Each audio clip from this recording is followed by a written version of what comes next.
Imagine you're coming to school or work and you see people around you are chatting, sitting in groups, laughing, having good time together. They look forward to seeing each other and excited, and they share how their weekend went. They socialize, but nobody notices you. Nobody really acknowledges you coming, or maybe a brief hello. But you're not really belonging to any of those little groups or cliques. And it's not that anybody's trying to bully you, it's just as if you don't exist. You're just almost like a shadow. Over time you start wondering whether something is actually wrong with you. Deep inside, you too long to have somebody to share your lunch with and socialize. But every time you try to get noticed and draw attention to yourself, it almost comes across somewhat awkward and maybe shines a wrong light on you, and then you regret doing this, or worst case, sometimes people don't even notice even that. Does this sound familiar? This is all from personal experience. I have been there. In this video, I wanted to share with you some things that helped me feel less lonely and maybe even make some friends.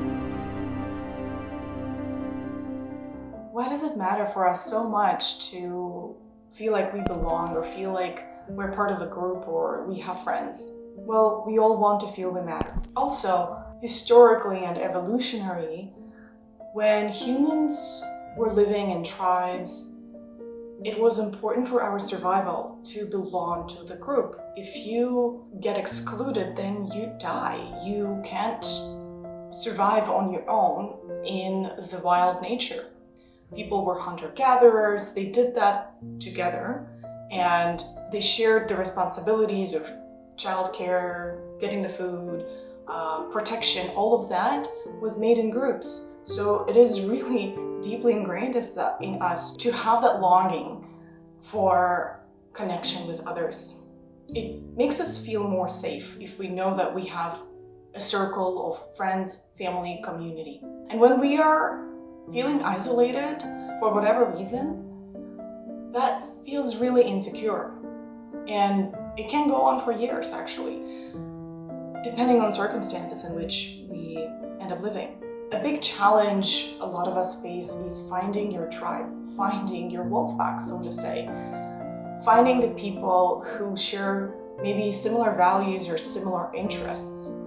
Oftentimes we feel like we are weird because by the nature of circumstances, we are put into the group that maybe just has nothing against you, but has different set of values and different interests and maybe different age group.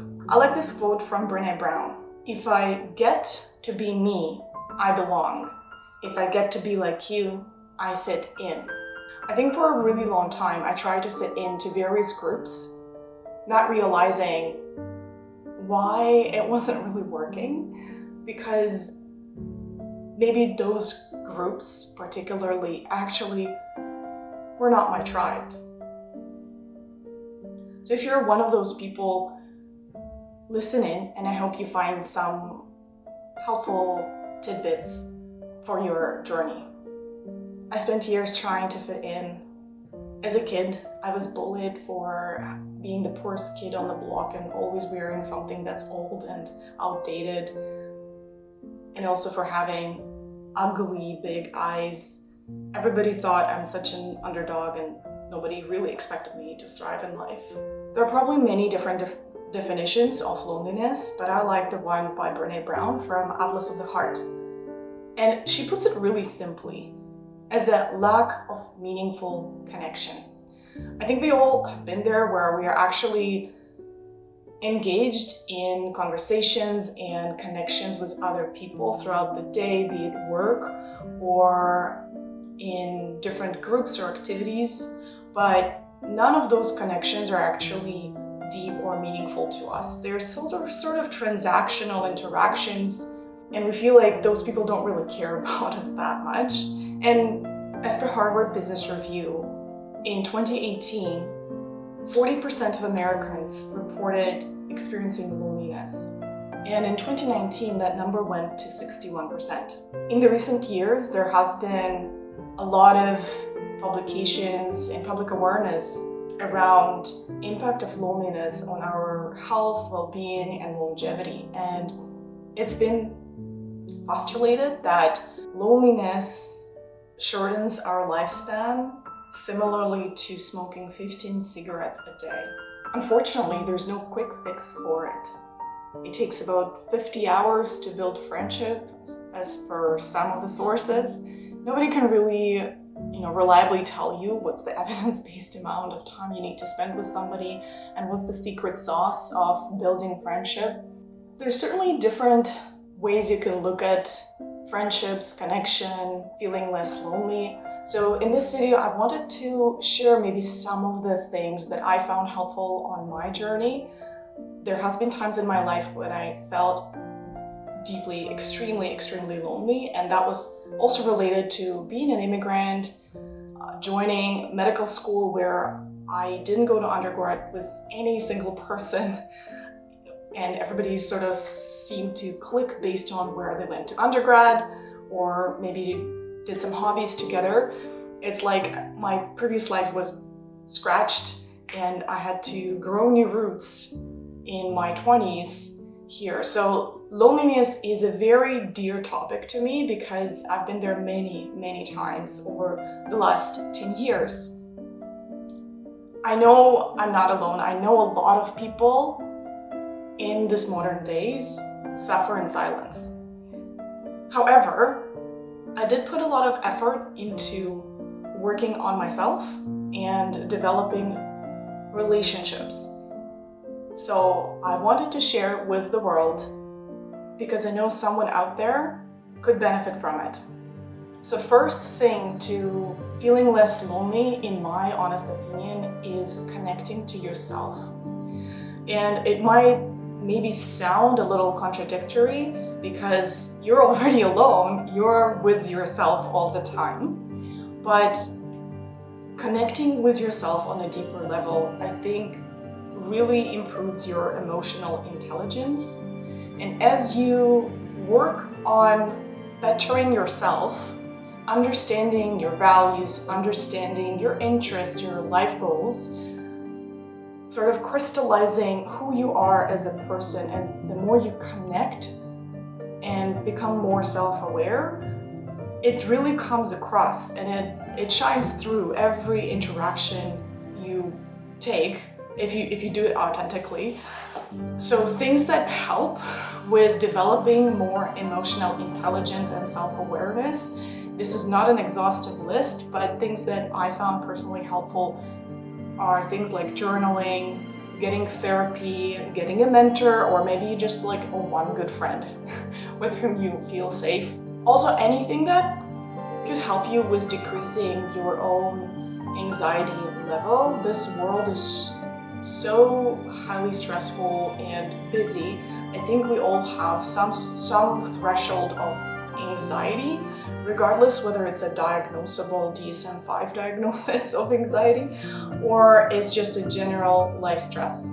People probably get like a little bit of a nausea reflex when they hear, oh, gratitude practice, but sometimes even doing some journaling on gratitude helps you reduce that sensation of anxiety.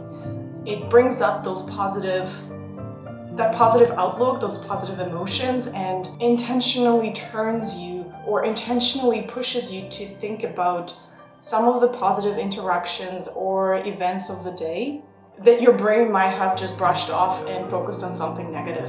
So again, the things that I find most helpful with developing self-awareness and emotional intelligence would be things like journaling, therapy, gratitude practice. And as your emotional intelligence improves, the more empathetic communication you will develop. Another aspect of feeling less lonely is increasing your exposure. And this might be something that's probably going to feel outside of your comfort zone, especially in the beginning. And it's always hard to put yourself out there, but you can start with small steps that maybe don't require you to be in the center of attention necessarily, and we often are afraid of things and kind of catastrophize things more than what they really are. So some of the things that I found helpful were joining various clubs and dance studios, joining a choir. So just depending on what your interests are. The reason I talk about this first is that you need to increase your surface level, right? Like surface area of connection with other people. How are you going to meet your new tribe? If you go to school and there's just a certain number of people and they just don't happen to be your people, how do you meet those people who are your people? Where are you going to find them? So think about what you like, what your interests are, going back to the previous exercise, right? Like connecting to yourself. Once you know what do you really love in life, so for me it's dancing, it's music, it's singing, volunteering for things that really matter to you, or some academic interests. So in medical school I joined a couple of interest groups. I didn't really build any meaningful connections there that much, because in med school it's a little bit of a different environment, and it's a little bit there's still a little bit of competition and everybody's just stressed and busy. But I did find joining a dance school very helpful. In the same city, people were not in my program, and they were from all walks of life, different ages, different income levels, different chill factors in each of them. Social events in the studio, potlucks, showcases, all those fun things I found brought us all together, especially when we were preparing like a group routine where we would perform together. So you connect with people you rehearse things with. Another way I made meaningful connections and new friendships were through volunteering. So when the war in Ukraine started, I connected just by accident with a few girls that I kind of knew very remotely from the past, and we started collecting clothing and food for children in Ukraine. And then we fundraised money to pay for shipment.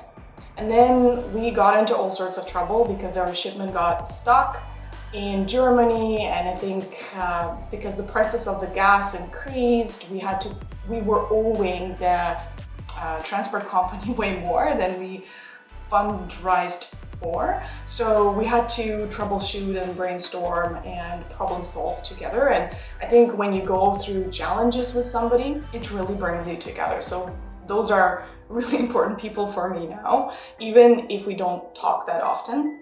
Another piece of advice would be maybe joining a group that embraces deep connection. So I joined a choir of women physicians, and because we're a specific group, right? We are women who are in medicine and who sing.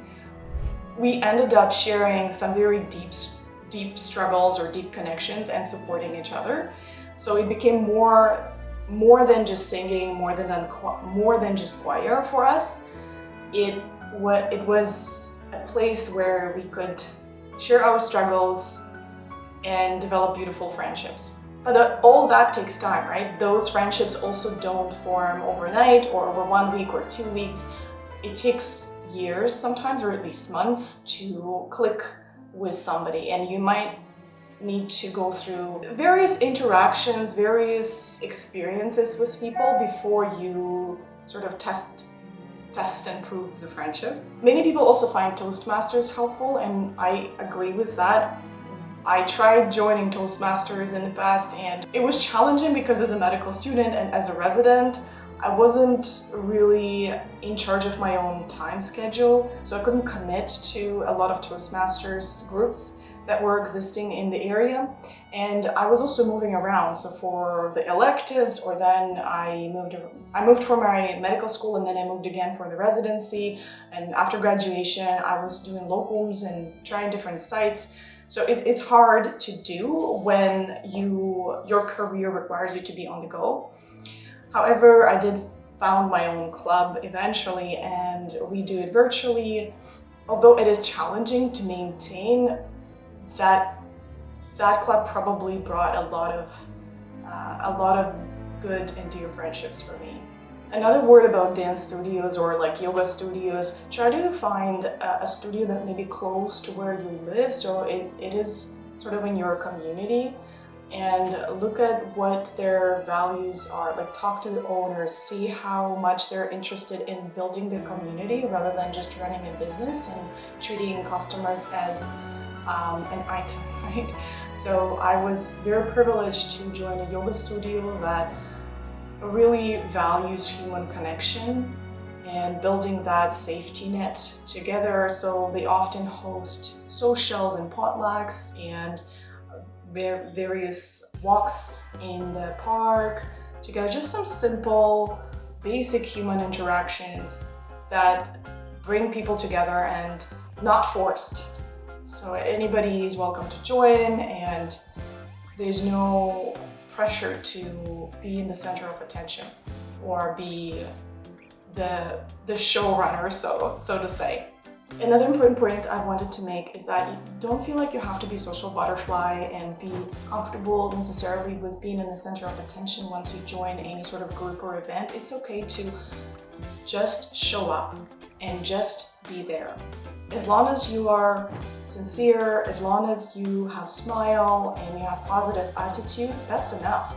And if that's all you can do for now, for a few months, for a few times, I guarantee over time, someone will smile back to you, someone will sit by your side, someone will strike a small conversation with you. That happened to me. Just don't put pressure on, I have to come and I have to perform, or I have to make a friend from this one event. Don't put all your eggs in one basket by like joining just one thing and doing one thing. Just give yourself permission to take time. You have nothing to lose. If you have no meaningful friendships, you've got nothing to lose. So go to various activities, join various groups, and see what sticks. Because you don't always know necessarily right off the bat what's the culture inside, what's the psychological climate there. But if you join and you give it a try for a few times, right? Like you go for a few weeks or a few months to this dance studio or this singing group or this course, baking course, and you just really like the vibe and the people there, then you kind of keep coming back for the people. So that's probably going to be my advice. Just be gentle with yourself, give yourself time, and things will happen eventually and more naturally. Don't force the friendships. Oh, one more thing, if you're someone who is already maybe a professional and you work or you are going to school, doing undergrad or graduate studies, you can also go to some conferences, either as a volunteer or as a participant, and those conferences and networking events. They could be quite intimidating sometimes, but I think you don't always realize that other people are also quite intimidated and feel awkward, especially if they didn't come there with a group of friends.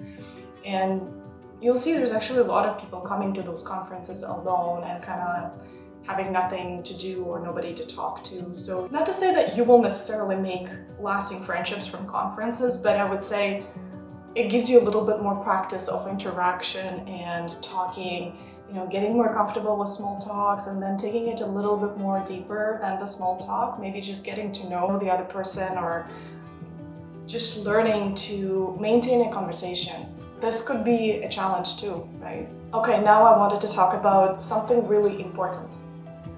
And when we talk about wellness and quality of life and longevity and all of these things health related, we talk often about, exercise, sleep and nutrition, meditation. Those things are absolutely important, no doubt here.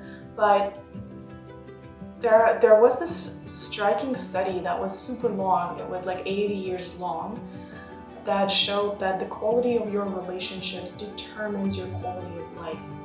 This is profound, and if you ever heard of Estelle Perel, she is absolutely amazing in the field of couples therapy, but I also find that general truths that she speaks could be very useful and applied to friendship as well. So check her out. She has some TED Talks and some books and some of the podcasts as well. And in some of those, she talks about friendship.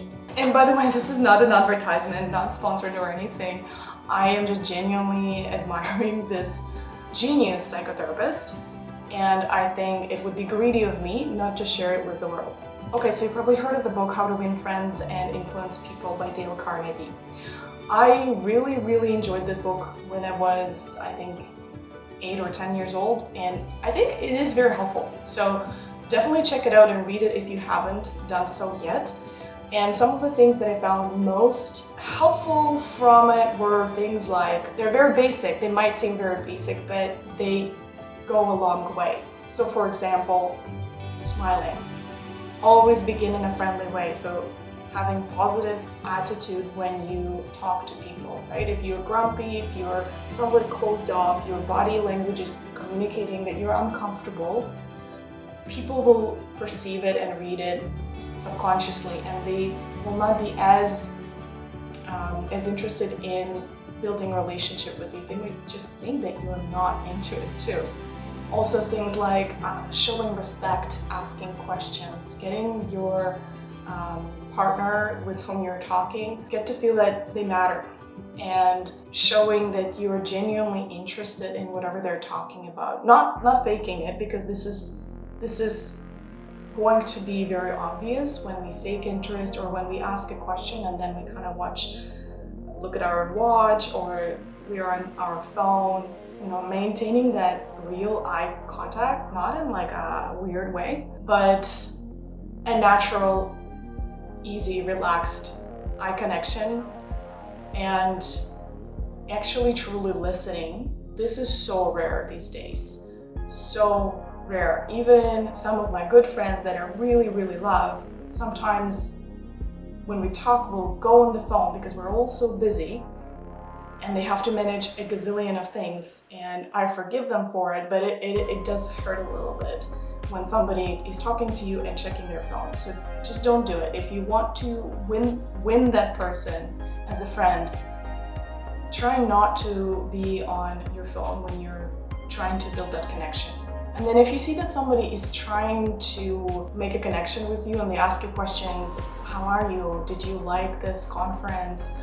Don't just answer their questions, ask them back. So it's like a ball game. So they throw a ball at you and this is like an invitation. So they are showing interest in you. You need to reciprocate. Communication is a reciprocal interaction, and it has two parties, and it can be all one-sided. Eventually, the person that is asking you questions and is trying to be friendly with you, if you don't reciprocate, they will lose interest in you, or they will think that you are not interested. You might not be asking them questions because you're just maybe excited or anxious and you don't think of it and it just didn't come to your mind. But remember the ball game. So if they ask you about something, you can even ask them, and you, like, what? Yeah, I really like this conference. What about you? How did you find this? And try to let the person speak a bit more and you listen more. So if you listen more and they talk more, this will help you build connection. But again, this has to be genuine. You can't fake this, because if you ask them and you try to pretend being interested, but in your mind you're already planning your dinner, that's not gonna work. So being present and learning to be a good listener is very important.